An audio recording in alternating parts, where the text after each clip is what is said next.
निशुम्भ शुम्भ गर्जनी प्रचण्ड मुण्ड खण्डिनी वने रणे प्रकाशिनी भजामि विन्ध्यवासिनी।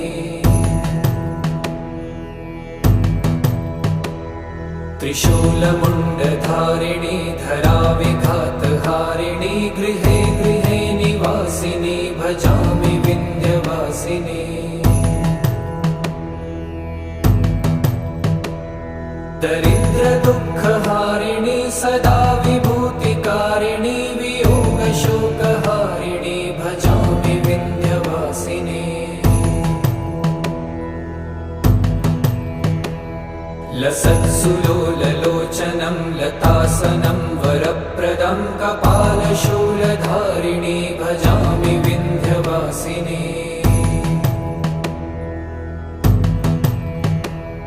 कराब्जदान